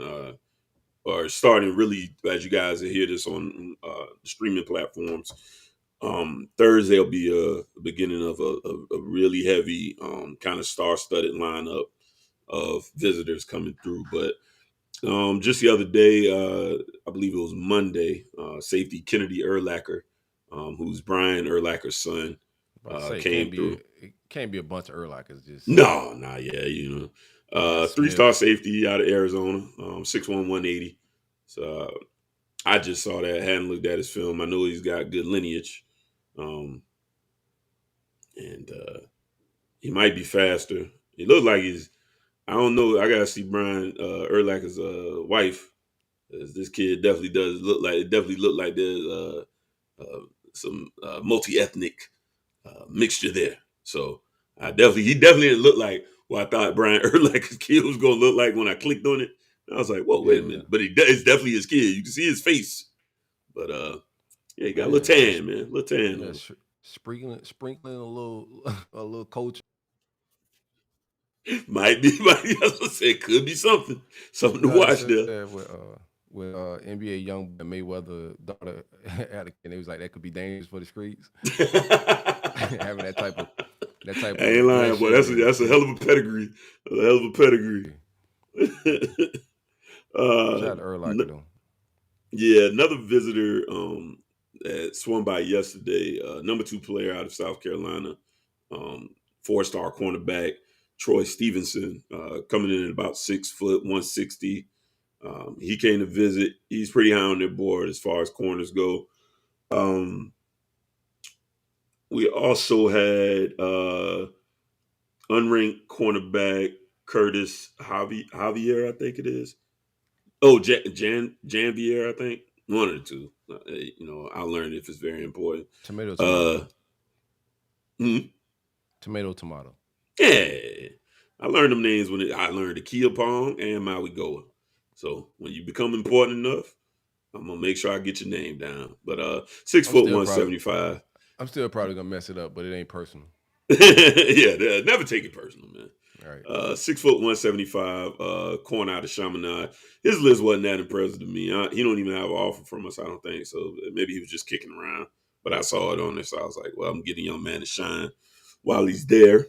Coming up though, beginning today for the listeners, or the delayed listeners, David Stone, 5-star defensive lineman, plays at IMG, originally out of Oklahoma. I'm familiar with somebody. I ain't gonna say like they my man's like that, but I'm familiar with somebody close to that situation. He said he going home to Oklahoma, man. He says people want him back home and all that. So, but you got to take your swing at him. He already not home now. I'm like, y'all just get used to it and let the boy, let him come on and hang on out, man. I don't know if I believe in what they got going on in Oklahoma right now. It could be a funky. Yeah, you got to, let him live a little bit. You already got him down here in Florida. He ain't need to come to Florida. He's already a 5-star. But he's supposed to actually do. It depends on the game. You could like recruit success, but I don't know if y'all in position to have a better season in Oklahoma to recruit that. But just got to hit Ruiz up. I don't know, man. Oklahoma. What did Oklahoma do last year? They about bad as us last year. They started getting better. Yeah, that's what I'm saying. But it's home for them, so you got to be able to sell something a little better. Yeah, something different. Yeah, we got some money for them now. We got the Canes collective out there too. They starting to make a little noise. Oh, y'all got a collective now.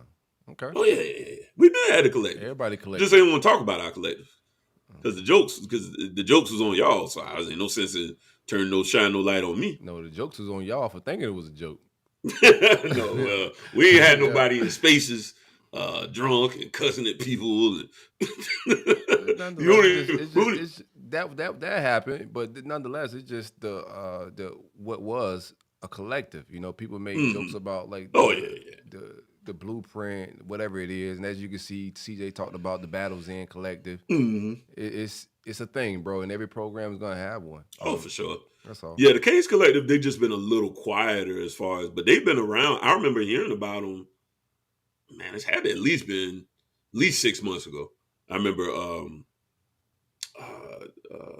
my man, beat writer for The Athletic. I forget his name right now. I know it all the time. Manny Navarro, yeah. I remember Navarro bringing it up. So that collective's actually been around for a little bit. I saw they inked some deals with like Ray Joseph and another freshman. I can't remember. I think it was one of the Washington boys. Might have been Bobby Washington. So they out there. They still won't be getting none of my money. That just ain't how I roll, bro. I gotta put my own kids through college. Yeah, that's just I ain't even got no kids. Well, I got a niece who's gets a lot of my money. Shout out Chandler. But bro, no kids, but it's like a backup pops. Yeah, man. sometimes I feel like I got to knock on that door. Hey, man, your daughter needs something. Why they calling me? No shots, but shots. Super producer Taylor sent me the pictures of Brian Urkelacker's baby mama. Definitely. Oh, okay. Yeah. Okay. Is she like that? She like that now, of course. He's a ball player. Right. He's one sometimes in life. Sometimes football seems to be like most stick with your high school sweetheart out of them all. I think that's what they like to show. That's what they like to show you. I'll be getting rid of her. She got to go. Time for something new. Time for something. My money's man. up. I'm doing it just like Russell Wilson. I don't know what you so excited for. You out of here. But yeah, David Stone's supposed to come in this week, and then he's supposed to double back next week. So they're making some kind of traction there. So you got to, as a Canes fan, you got to like that. 5-star edge Elijah Rushing is also be coming in Thursday.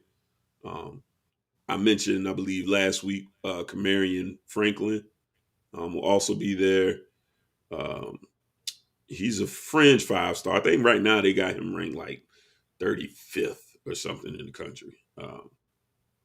So obviously, like I say, slave belt kid, we'll do our best to, get him up out of there, man. Come to Freedom Land. Travius Jones, 4-star defensive lineman. Also 3-star defensive lineman Jaden Jackson, I've mentioned before. And speaking of go-kart package, unranked defensive lineman Tyreek Robinson, 6'1", 320. I was like, man, y'all would quit playing with these dudes that's basically me. People asked me if I played ball. I was like, well, I couldn't play for the school I wanted to. So, no, I didn't play no more ball. I would have never made it to Miami. I would have been at Division III. I probably made some noise.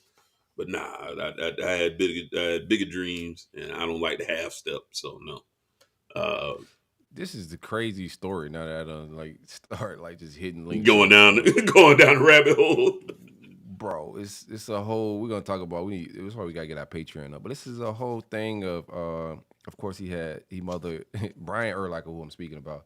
He mothered the Jit out of wedlock. The mother had the child, but there was a point in time where the mom's boyfriend died or was murdered, and Urlacher ended up getting custody back. It's a whole thing, man. It's a whole shit. She's suing him for $125 million for slander, making her seem like a murderer or some shit. It's a whole shit, bro. Making you seem like a murderer. I ain't making you seem like no damn murderer. It's all the first suspect is always the spouse lady. You're not getting Brian's money. You're getting tied up in court. This baby was from an extramarital affair. Yeah, that's kind of supposed to be. I'm always the best athlete. Like a you dirty dog. Hey, he with his son now, damn it. He came to campus with his son, and they making the best of the situation. I like it, man. No judgment from me, Mr. Urlacher. Luke Moga, who is the staff is intrigued by. If you go look at his numbers and everything, his numbers are definitely not impressive as far as his completion percentage.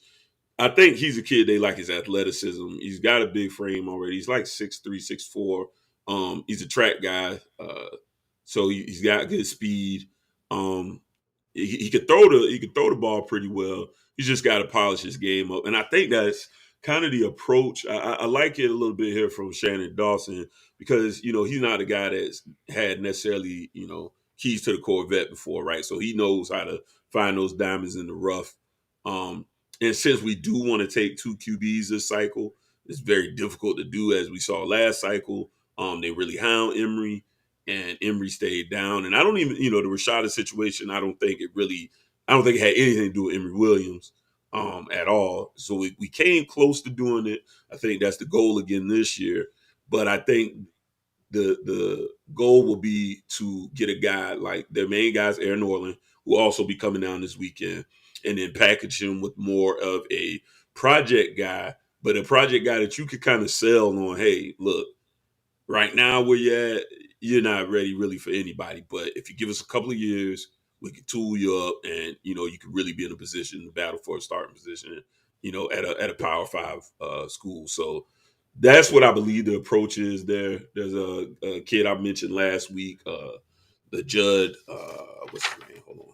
Should have it right here. Judd. All right, I ain't gonna hold it up. Judd something rather out of Georgia, big kid, plays basketball. Is another athletic kid, but that again would be. He's currently unranked. he'd be a project. So that's kind of, I see what they're going with it here a little bit. Especially if they can secure Air Norland, who just recently got a Clemson offer. So that's obviously something to be concerned about. We do have a good long-standing relationship there that dates back previous to this cycle. So, and he also already had a relationship with Shannon Dawson because he was recruiting them really hard out there at Houston. So that plays in our favor as well. Ohio State, it'd be a player there. So it won't be any easy task, but that's what you sign up for big boy recruiting for, to beat out these schools. So that's what Mario's job is. It's what he's brought in to do. So far, so good. But I think this is kind of pivotal this cycle that we get an elite arm. And Norland is their guy. He, again, like I said, he'll be down this weekend as well, or Thursday at least. I think it'd be a Thursday, Friday, if I'm not mistaken on that one. A few more names as far as visitors, and then I'll get us out of there. A lot of big boys coming through. We got Jordan Seaton, 4-star offensive line out of Washington, D.C. Interior guy, 6'5", 290. Jason Zandamela out of Clearwater. Another interior offensive line guy, 6'3", 285, 4-star recruit. Eddie Pierre Lewis, another interior offensive line guy out of Tampa Catholic, 4-star recruit. 3-star Joseph Ayanada, another interior offensive lineman out of Clearwater. Manasi Atite, tackle out of That was tough. I think I said it right. Out of Modesto, California. It's going to be his name today, with all due respect. And you get online with me anytime you need to, brother. I do like to respect people's names because I know how mine get chewed up. So hit me on the DM and I'll get you straight. Kylan Fox, guy I mentioned before. I believe y'all involved with him as well, right? So Yes, sir. yeah, 6'4", 210-pound athlete out of Loganville. Grayson, good program out there too. Grayson's a good football program. And like Silk mentioned as well, Jeray Hawkins, he's going to be swinging through. And Edwin Spillman, a linebacker I mentioned before out of Nashville.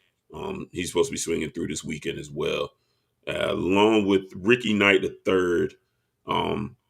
He's a guy that's climbing up their board as far as cornerbacks go. He's listed as athlete. We'll be recruiting him as a cornerback. 6 foot, about $170 right now. 3-star kid. So that kind of rounds up the visitors for this weekend. It's a pretty star-studded group. Several 5-star kids coming in. So it'll be a good bonding experience for them as well to get a chance to see some practice and get a little one-on-one time. So hopefully we get some things really cooking, get this thing warmed up a little bit.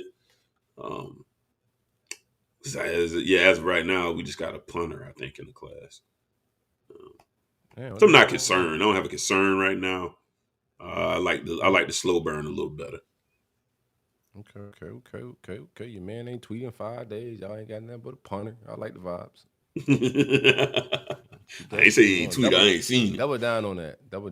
Oh, okay. You don't know. I ain't seen it. No, I bet you I can find it now. I'm about to go find Ruiz right now. He said something. Usually I don't see Ruiz until he says something to fire the people up. And then I'd be like, oh, here he is, retweeted on my timeline. Because he said such and such. So I'm like, oh, okay. He's just waiting on Mario to give him the board or what he wants. Then he's going to execute from there. Let's go. Let's get these checks written. The checks cash. Hey, shout out to the Canes basketball teams. Even though I don't rock with Canes basketball, both teams made the Sweet 16, and that's also because of Life Wallet, man. Bringing in them players, man. Nigel Pack, getting Wong to come back, ACC Player of the Year. They both beat Indiana to make the Sweet 16. Upsets all around. That's big for y'all, man. Big for everybody. I'll be trying to downplay our Sweet 16. What Florida at this year? We got natties around here, man. That's big for y'all. It's been a while. Been a while now. Back Been a to while. back. Good teams. Only one program to ever do it now. That's back true. to back. You know, that's true. I remember, and that was after the football joint. I was like, "Oh, it's a crazy time to be a Gator."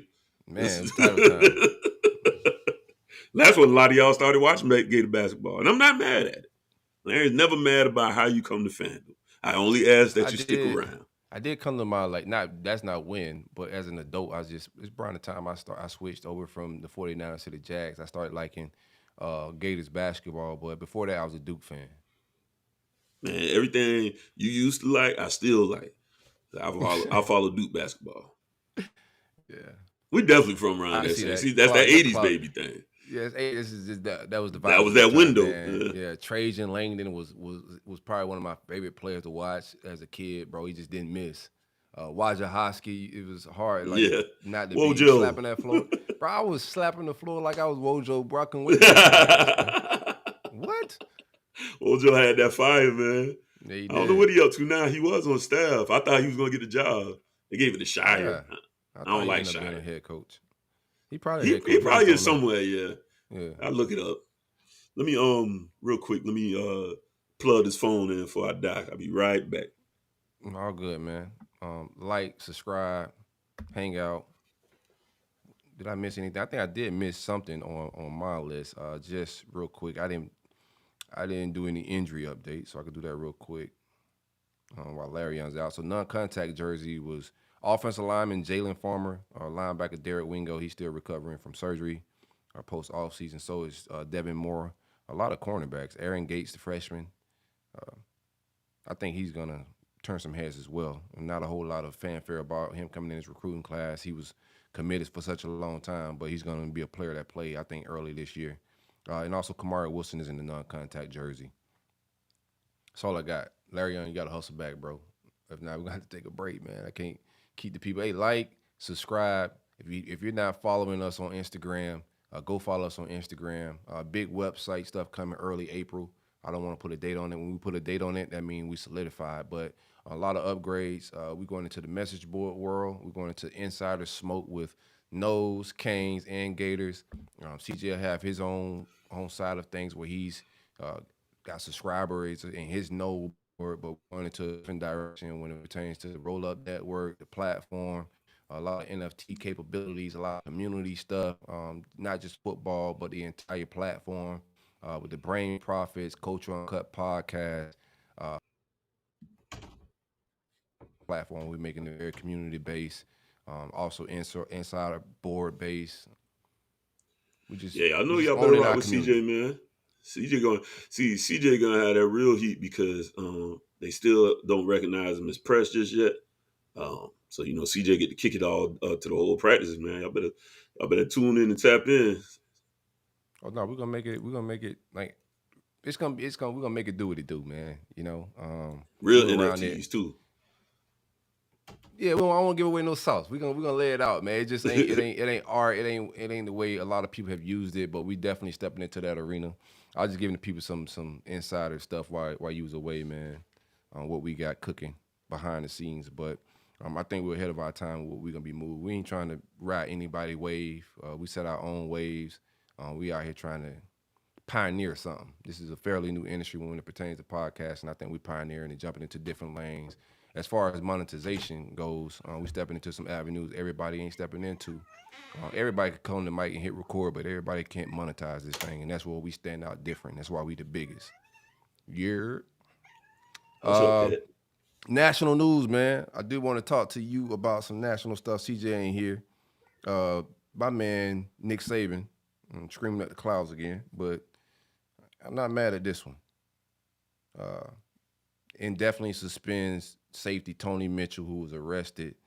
The police report says speeding, evading police at 141 miles per hour, had over 220 grams of marijuana, 7,000 in cash, was found in the dark Charger. Shout out to that. Living that Bama life, man. He's been charged with possession with intent to sell marijuana and also possession of a gun. All this was in North Florida. Boy, it's out there cutting up, isn't it? I don't understand. I guess it's, I think, and this is coming off, let me just say the state, this is also coming off the heels of, what's the basketball player name is? Forgetting his name. Oh, Miles. It's Darius Miles.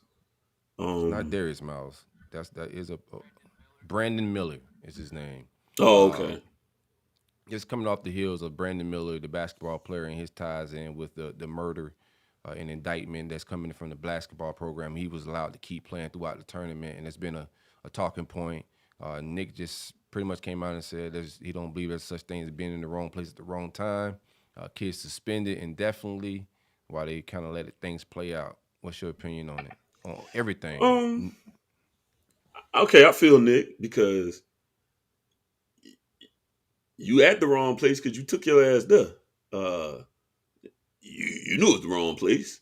The wrong place to be is 140 out here on these people's roads because there's no place that's legal, right? Except NASCAR, right? So you're doing that. Got your pistol on you. Sounds like the pistol may have not been legal. Strike 2 and 3. That's crazy. Like, just get your legal pistol, man. What are you doing?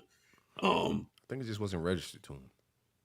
Yeah. Didn't have any bodies, but again, this is where you're messing up. These are the things, man. Well, if you're doing all that, why are you doing 140?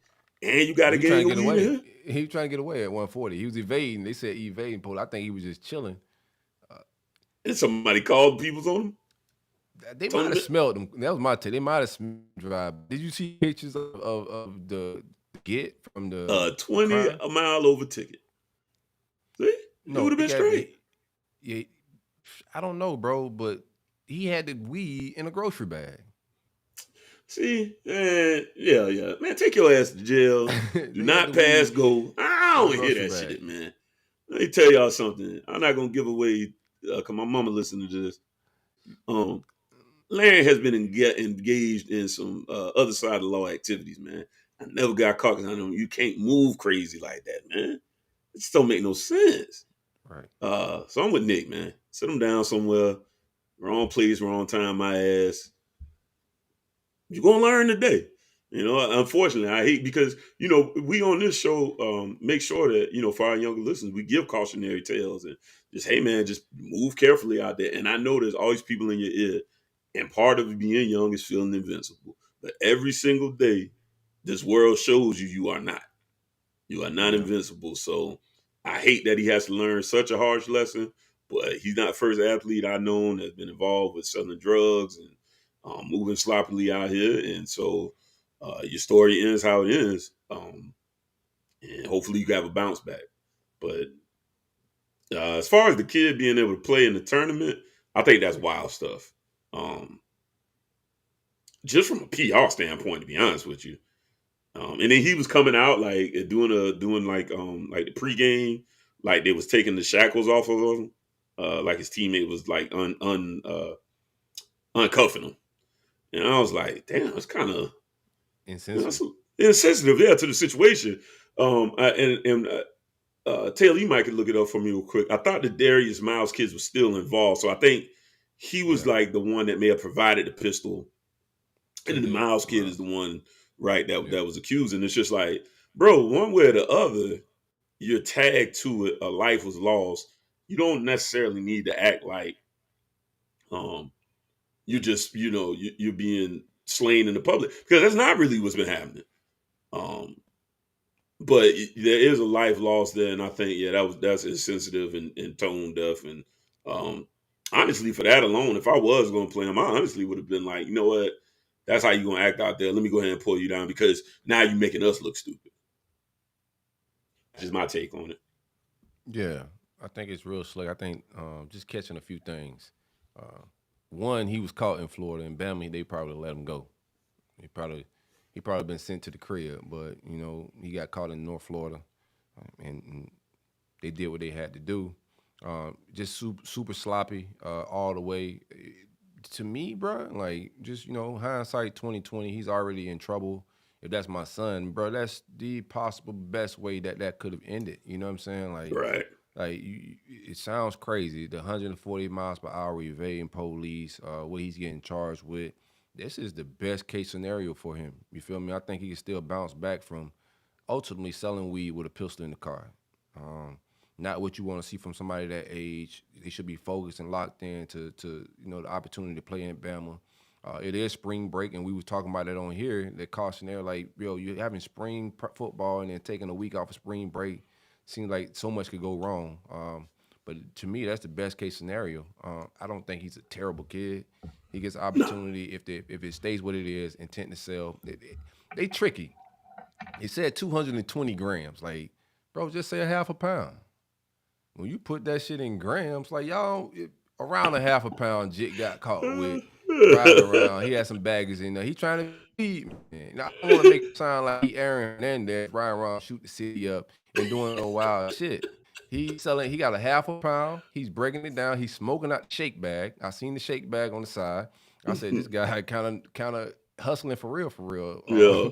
Anywho, I don't want to make light of it, but he's riding around. I think the media put 220 grams on it to make it sound crazy, to make it sound like the police did a better job than they actually did.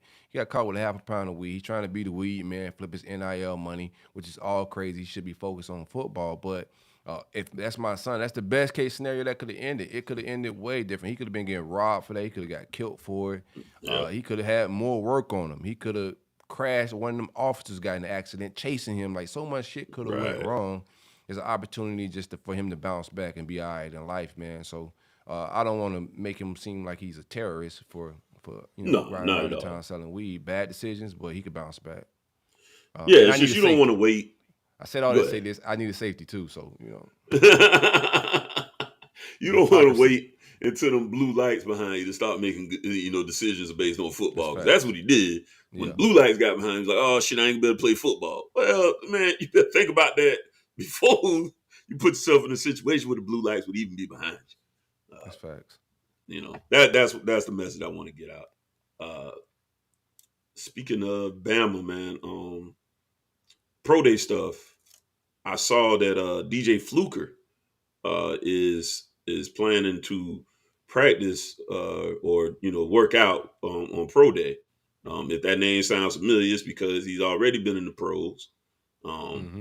He essentially ate his way out the league, and now he's attempting a comeback at Alabama's pro day. Now I saw him when he left the league, and I saw him now. Looks like two totally different people. He was a starting, I want to say left tackle, but big body guy. Yeah, but this guy now looks totally reformed. And another household name that I know you're all familiar with, brother Cameron Newton. They said there are not 32 motherfuckers better than him, and he will be throwing at Auburn's pro day. Thoughts? It's always about Cam, man. I think it's always about Cam. Why would I like that he's still trying to give it a go? You know what I'm saying? Me personally, if my arm was shot and I'm rich, I'll probably just vacation and just visit a lot of places and find other ways to be competitive. But I wouldn't be out there trying to get concussions.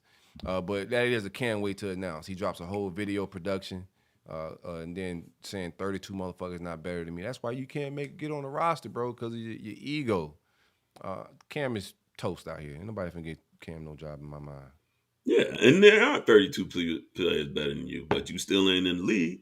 So what does that tell you? They don't want you there. So why are you going to Auburn, getting in the way of them churn? I don't like when grown men is out there trying to play with them churn. Move. Let them people do what they supposed to do. Cam, they can call you. Them receivers got to catch the ball from somebody out there. Why not Cam? Who had Auburn going to pitch them boys the ball? Because Cam worried about Cam, like you say. And Cam ain't think about them receivers. I mean, great. They get the catch from Cam Newton. I mean, he launched the ball. I don't think, again, there was some tricky production going on with the videos, too. But of course. Well, I made it. Shit, of course it's going to look good for me if I make it. But, I think when it comes to that stuff, in both situations, honestly, it's just like, bruh, just wake up. They've decided they don't want you. And that's their right as an employer. It's not because they think there are 32 quarterbacks better than Cam Newton. It's because 32 teams have decided they have options they'd rather explore rather than Cam Newton. I think it's because of a guy that age. You want him to be more of a leader and not be all about him and the ego. And And that's what it's all about with Cam. You know, it's all Exactly. about him. Exactly. So, and when it's so funny you say that because I got that saying from you. I didn't really understand. There was a philosophy I already had in my mind, but you speak on killing the ego daily. It's been something that I've had to deal with at workplaces where you get these people that are in these positions, and it's just like, bro, they're too egotistical. If they could just humble themselves a little bit, they could see the world and see things that are totally different. But because they're so ego driven, they're very hard to approach, and so they're very hard for them to see themselves. Same thing Cam dealing with. When you so ego driven, you're right. They ain't there. So ask yourself, what's really going on? Same thing happened with Cap. It wasn't that 32 quarterbacks better than Cap. They just didn't want to deal with you. So Right. I don't want to deal with nobody. I don't want to deal with me. You Cam Newton, you still have your money to my understanding. I think is for a guy that I have great admiration for on that football field. I think it's an embarrassing way to close out this chapter because this ain't gonna lead to a job. They don't want you, brother. That's just all it is. So go into your other ventures and ride off into the sunset, knowing what you did. We'll tell the people what you did. Trust me, I go to bat for Cam quite a bit. To just because I've heard, he wasn't that accurate. I'm like, listen, man, you don't get in this league and do what he did and just not be able to throw the football at all. He didn't always have the best weapons around him. He had Steve Smith for a while. Greg Olsen after that was always his top guy, and he just didn't have the best weapons, and he still went out there and produced. But like you said, that ego done put you in a position, man. Nobody want to deal with you no more. That's all. So take your locks, rip the top of a perfectly good hat off, pull them through, and man, go hit the beach, man. Go chill out, baby. You good. You from GA, man. Your pops from Savannah. I love you, man. Go home. Go home, Cameron. Pops is a legend, man. Pops got that duffel in the recruiting process. Man, come on, somebody. Inspirational guy, man. First NIL. What you talking about? Man, Dan Mullen trying to pay that man. Dan ain't even with the shenanigans, man. Dan never been the same to recruit since he almost got caught paying Cam. Say, damn that shit. Y'all got to pay somebody else for this. Yeah. This is crazy. I'm just gonna coach, man. I just want to call plays, man. That's it. I barely want to do that. I damn sure don't feel like recruit. But it's been a good one. It's the roll up, it's the vibes. We appreciate y'all for hanging out with us each and every Wednesday. We right here on YouTube Live. Tell a friend and tell a friend and tell a friend. Also, sorry. Woof. Get that off the show. My man CJ's having a tailgate, spring tailgate. Make sure y'all pull up. He not here. We had it on the docket. He's gonna give y'all a quick little ad read. He's doing it with my man James Coleman over at Spirit Addicts. Pull up, hang out with him. We got a whole lot of stuff that we're gonna be doing roll-up wise, engagement wise, a lot of media. That should be some vibes. And we got some more stuff that we're gonna do tailgate wise. But me and Larry Young can't do the spring tailgates. I'm going to see LMA and shit, man. I can't be. Yeah. You know what I'm saying? I'd rather see concert LMA. Season. Yeah. Much rather see LMA than play football. But. Yeah. Scripted Hurts versus Jack Miller is not my vibe for that type of weekend. So. Yeah, I'm cool on that. If I was in Miami, maybe. But yeah, let's live, man. Let's go. Hit that like button. Any more shout outs? Got any shout outs, Larry Young? Shout out my cat Spider. It's time to feed her, and she's letting me know. Shout out to my man Bam. Bam, I do got her on a raw diet now, man. So I'm gonna holler at you, and we're gonna do some work, brother. We're gonna cook up. You got a new customer now, man. Shout out to my man Bam Raw Diets, man. Faithful listener, and also a friend of the show. S. Dot, I see you in the mentions, man. Enjoy that time, that downtime with the kids and the family, my guy. It's the roll up, it's the vibes. Go follow us on Instagram. We'll keep y'all in tune with everything in the big three, man. Taylor Gang, get us out of here.